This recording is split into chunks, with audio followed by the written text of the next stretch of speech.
Because you know what? We're a stable and trustworthy environment, a very democratic country. We have cutting-edge infrastructure. We are officially in the desperation phase, and wow, is it ever not a good look for this Carney Liberal government, propped up, of course, by legacy media, activists, and bureaucrats. They are terrified of a populist wave that's waking Canadians up. I'm Jasmine Lane. Subscribe, follow, like, comment your thoughts down below, and share this video. You have no idea how helpful that is going to be, especially considering some new information that almost nobody is talking about happening with Google. All that and so much more coming up today on Over Opinionated. 6 Secret Service agents that were connected to Trump's Butler assassination attempt have been suspended.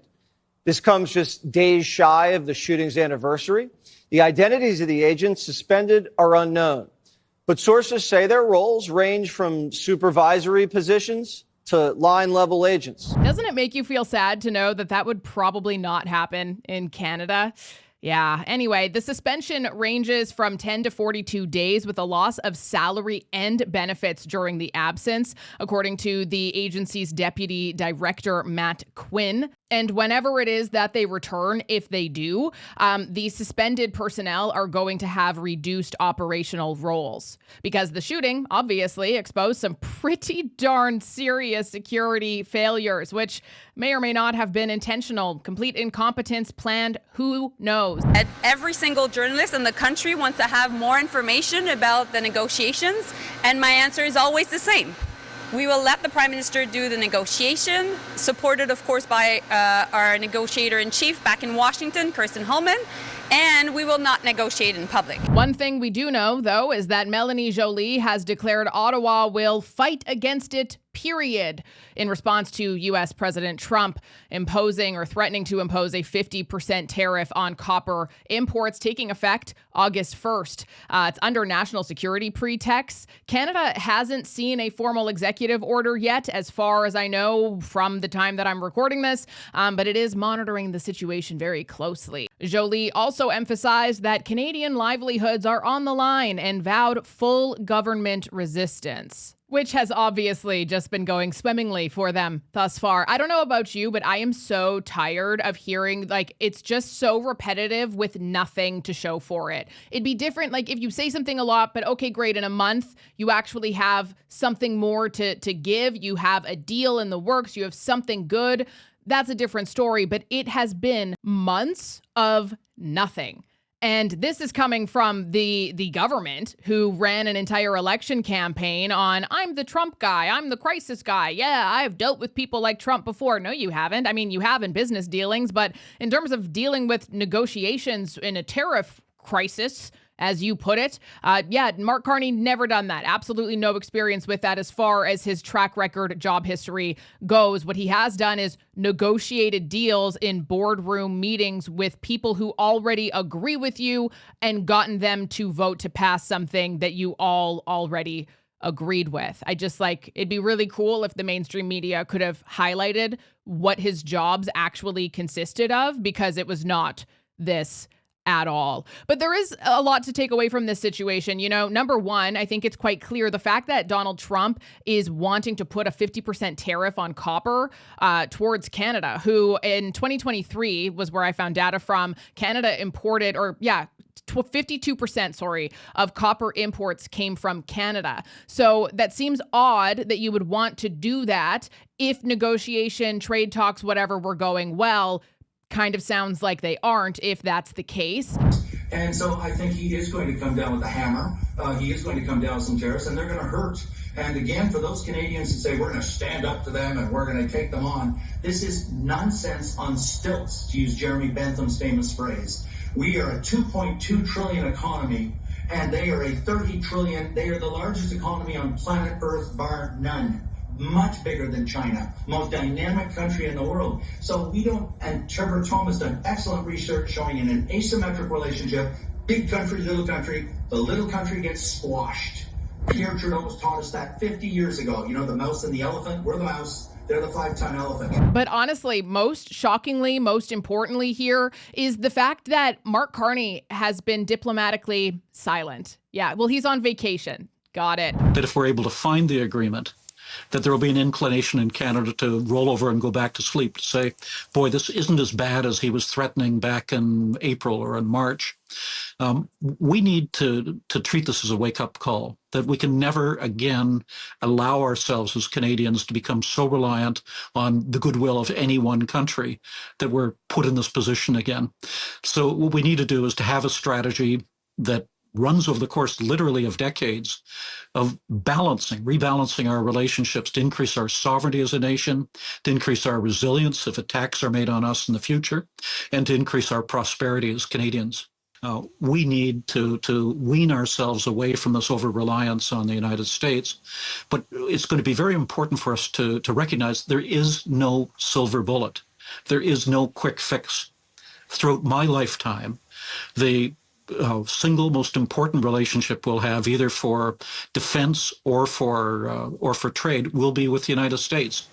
And it will require a sustained consensus and a sustained political will over the course of decades, lasting well beyond any one government, for us to be able to rebalance that relationship and to become truly sovereign. I found this on the Hub's newsletter. They send out a stats of the day. It's honestly probably one of my favorite newsletters that I subscribe to. Not paid, just good. And so it says $92 billion. Accounting for recent policy decisions made by the federal government, the deficit for this fiscal year would exceed $92 billion. Next year, it may approach $82 billion. Based on projections, it's estimated that the increase in military spending to 5% of GDP would add approximately $87 billion to the baseline deficit by 2035.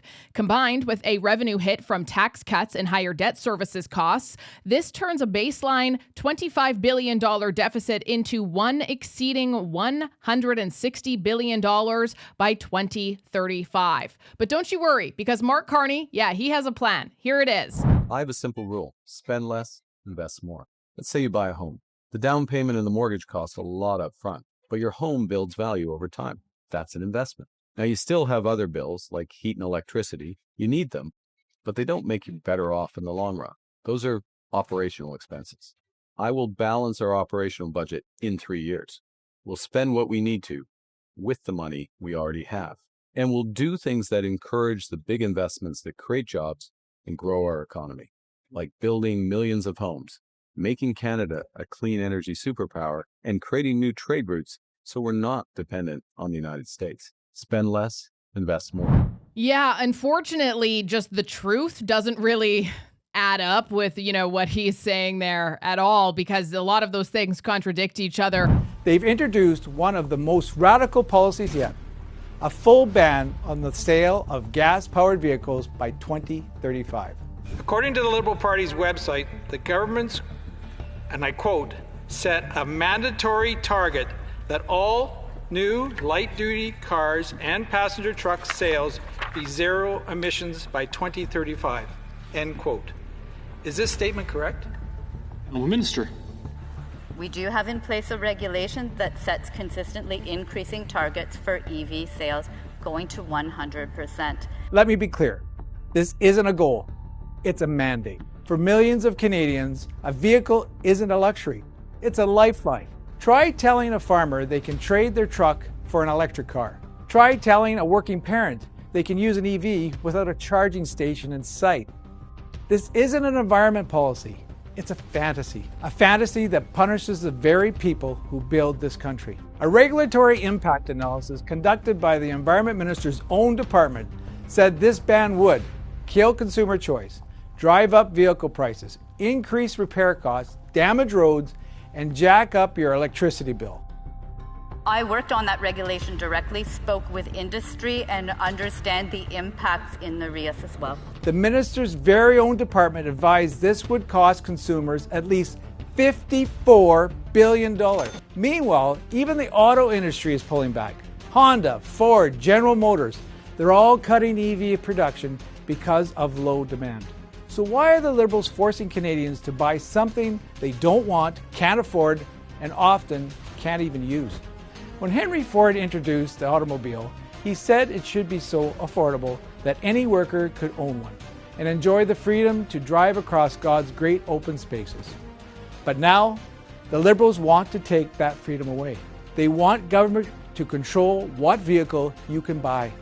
Also, I'm pretty sure you are, in fact, better off for being able to heat your home in the winter, because if you couldn't, you'd be dead. And given the current state of real estate, you can take a look at Toronto as an example. It doesn't actually look like there's a lot of properties that are, creating value for people these days, thanks to largely mass immigration and inflation. But alrighty then, on the note, though, of investments, here's what Brian Lilly had to say about that one before we get to Melanie Jolie in total desperation mode, making an absolute fool out of herself and humiliating all of us here in Canada on the global stage. Do we want real investment in Canada, or are we just pretending? That's a real question that is going to be before the Carney government over the next week. A decision from 2023 from CRTC, Canada's broadcast and telecom regulator, is going to be challenged at Cabinet. And if the Carney government is smart, they're going to overturn it. This decision told Bell Canada and others that, sure, you might invest billions of dollars in building out your fiber network, but you have to turn it over to your competitors to have them sell it at a lower rate than you can afford to do after your billions of dollars worth of investments. And what did Bell end up doing? They bought a company in the northwest of the United States that is involved in what? Fiber internet. Why? Because they can get a better return on their investment rather than spending billions investing in Canada, and then the regulator says you have to hand it over to your competitor to sell at a lower rate. This is an absolutely idiotic decision made by people who don't know how business works. So what do we have to hope for? That the Carney government turns around and says, you know what, this is a dumb idea, we're going to get rid of it. If they don't, then the decision that the signal that they will send to the business community is, you don't matter, we don't want you, take your money elsewhere. What is it that makes business thrive, though? It's competition, right? That's how you get lower prices as a consumer. That's how you get entrepreneurs, investment. That's how you make your economy thrive. Whereas the Carney government, as we just heard, they don't want that at all. They want the government to be in control of everything, of home building. They want the government to be in control of what you can buy. They want the government to be in control of everything. In terms of even when you go to the grocery store, oh, this one's made in Canada, so I'm a very good liberal person, and so I'm a liberal because I'm a good person, and the United States is really scary and bad and mean, so I'm not gonna buy those cheaper American products. I'm gonna buy the more expensive Canadian products instead because the news told me to do so. The psychological operation here is unfathomable. It is just like, it makes me feel sick when I hear stories like this and I see how people are talking online. It just breaks my soul, because the reality could not be clearer than Melanie Jolie's desperate plea to investors. Like, this was humiliating. I feel personally attacked and violated by Melanie Jolie, making me look so pathetic on the world stage in this clip, which we will break down a little bit more after it's over. Canada is the place to do research in the world, because Canada holds the world, what the world needs. To all the researchers of the world watching us right now, I want you to think about Canada being the premier destination for your work. We want you to choose Canada because, you know what? We're a stable and trustworthy environment, a very democratic country. We have cutting-edge infrastructure, we have strong financial support, and we also invest in excellence. My message to you is Canada is not for sale, we're open for business, and we're open for science. Oh, God, that's so embarrassing. Everything about that is so desperate and embarrassing. If your country is actually doing good, want to know what you don't have to do? Beg for people to come and invest in your country. I'm sorry. Does the U.S. do that? No, they don't. Why? Because they actually have a very good market. They are a capitalist society, and it's working. Communism, socialism, it's not working. Subsidies and mandates are not working. That's why people are leaving. It's like in yesterday's video, it was the largest amount of successful, wealthy, intelligent Canadians who left the country in Q1 in like decades. Why are they leaving, Melanie Jolie? You know exactly why. You know that you need to reverse your crappy policies. You know that. And the fact that she had, to everybody who's listening right now, nobody's listening. Nobody cares. Nobody's paying attention to Canada other than laughing at your government on the world stage. And the desperation of this plea should be the first red flag that what she is saying is a lie. And that's why they so desperately need you. They need you so desperately that they're even willing to pay for you to set up shop here using our tax dollars because everything else is failing. And they know that. And they know that what they're doing is a lie and a scam, but they don't want to reverse course because that is their ideology. And they are so convinced that it's going to work. Socialism is totally going to work, guys.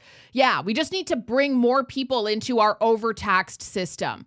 Get wrecked, Melanie Jolie. Get wrecked, all of you radical far leftists who are destroying my country. Well, I think that one eye has to be on fiscal sustainability. Through all of this, obviously there's been a deterioration in the economic situation since the election. The pressures on defense spending are going up, and this trade war is, becoming increasingly a drag on the economy.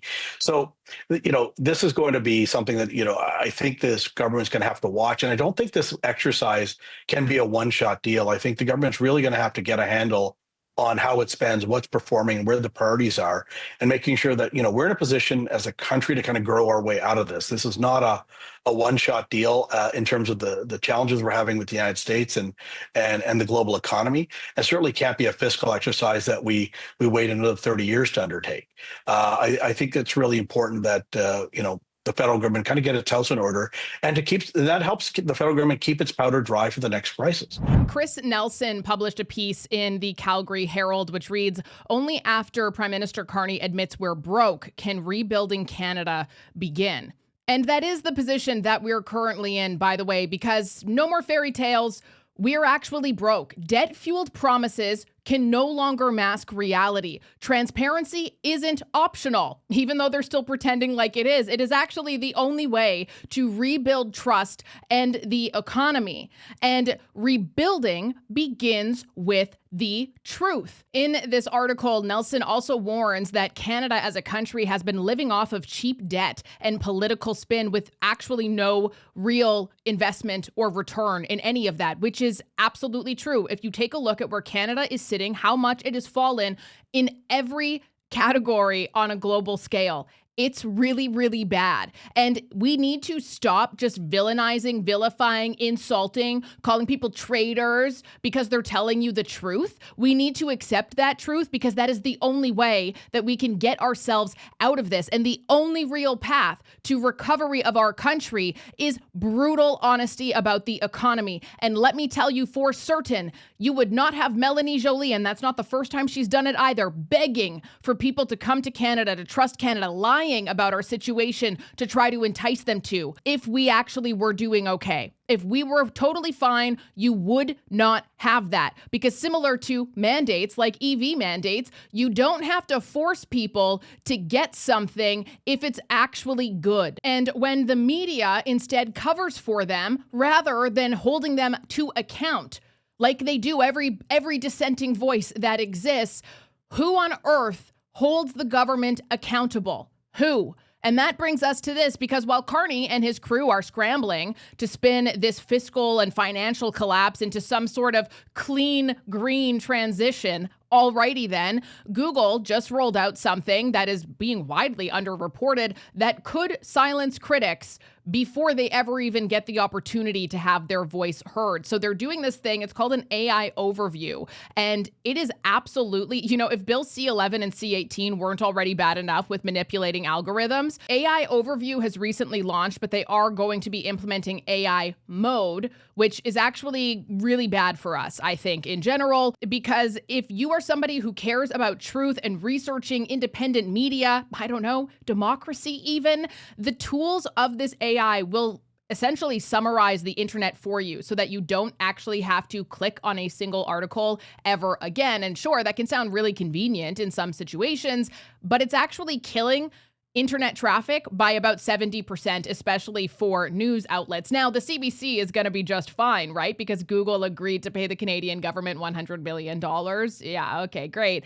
But the AI itself doesn't cite everybody. It actually just picks its favorites. So that means, as we already see, CBC and CTV show up, and independent voices, instead of maybe being on the 5th page, are just going to be nowhere. And so to me, this is the algorithmic erasure of dissent that would be significantly less bad if Bill C-18, C-11, and the proposed C-63 didn't ever exist in the first place. This will have an impact on legacy media in Canada as well. This is something that they have been discussing, as far as I know. But the solution to that is just a little bit more taxpayer funding to help them get ahead of it, right? And while it may lose some traffic for legacy media outlets, it is going to completely make independents lose everything. So that is why I say, like this video, share it, comment on it, like do whatever you can to help all of us independents out. Not just me. If you don't even like me, that's fine. Go help out another independent creator that you love, just so that you can help them get on top of this. Because while there's tons of people in Canada who make a good living off of YouTube, at the end of the day, we're not getting $1.4 billion from the federal government to stay on top of SEO algorithm. So with that, be sure to subscribe, follow. I'm definitely going to be pushing out more content on Instagram and TikTok, as well as X, than usual, to try to stay ahead of the game here. And you can also like this video, comment your thoughts down below, and share it. I'm Jasmine Lane, and I will talk to you tomorrow. Hope you're having a beautiful day.